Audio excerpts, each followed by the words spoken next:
ओम नमः शिवाय। 5वां अध्याय संध्या की तपस्या। सूत जी बोले, ऋषियों, जब ब्रह्मा जी ने इस प्रकार कहा तब नारद जी बोले, हे ब्रह्मा जी, जब आप अन्य सभी महान देवता तथा दक्ष प्रजापति भी अपनी पुत्री संध्या को काम के अर्पित करके चले गए, तब संध्या ने क्या किया? तत्ववेता ब्रह्मा जी बोले, हे नारद, अब तुम उस संध्या के चरित्र को सुनो, जो पहले संध्या नाम से मेरे ही मन में पैदा हुई और फिर तप करके अपना शरीर त्याग कर अरुंधति नाम से प्रसिद्ध हुई। उसे मेधातिथि ने उत्पन्न किया था और वशिष्ठ जी ने पत्नी के रूप में उसे ग्रहण किया था। नारद जी ने पूछा कि उसे मेधातिथि ने कैसे उत्पन्न किया और वशिष्ठ जी ने उसे कैसे ग्रहण किया। यह सब अरुंधति के सुंदर चरित्र मुझे सुनाइए।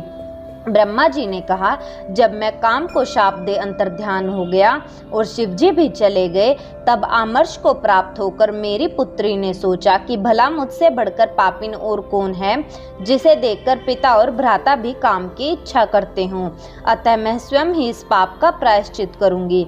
वेद मार्ग से मैं अपने को अग्नि में जला दूंगी और ऐसी मर्यादा स्थापित करूंगी जिससे कि संसार में जन्म लेते ही मनुष्य इस प्रकार से कामी ना हो। मैं तप की कठिन मर्यादा की स्थापना कर शरीर त्यागूंगी। ऐसा विचार कर संध्या चंद्रभागा नदी के तट पर स्थित चंद्रभाग पर्वत पर चली गई। तब मैं अपनी पुत्री को श्रेष्ठ पर्वत पर तपस्या के लिए गई हुई जानकर अपने संयमात्मक पुत्र वशिष्ठ से बोला, हे पुत्र वशिष्ठ, तप के लिए गई हुई पुत्री तपस्विनी संध्या को तुम जाकर भली प्रकार दीक्षा दो। संध्या चंद्रभाग पर्वत के लाल सरोवर के निकट बैठी हुई थी। उसके पास पहुंचकर वशिष्ठ जी ने आदर पूर्वक पूछा, हे भद्रे, तुम किसकी कन्या हो और इस सरोवर पर क्या करने आई हो?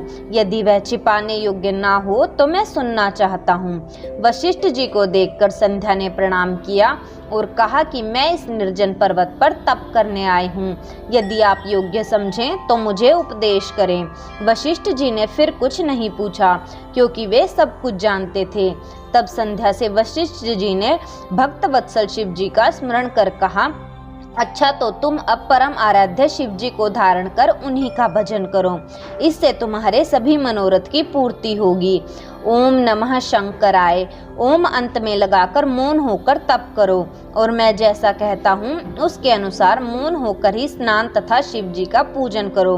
केवल जल का आहार और कुछ नहीं। निसंदेह तुम्हारी तपस्या पूर्ण फलदायक होगी। शिव जी तुम्हारे मनोरथों को शीघ्र ही पूर्ण करेंगे। वशिष्ठ ने वहां बैठकर संध्या को तप की सब क्रियाएं बतलाई और फिर वहीं अंतर्ध्यान हो गई। अगर आपको हमारी वीडियो अच्छी लगी तो इसे लाइक करें, शेयर करें और पूरी शिव पुराण पाठ के लिए चैनल को सब्सक्राइब करके प्लेलिस्ट ज़रूर चेक करें। धन्यवाद। हर हर महादेव।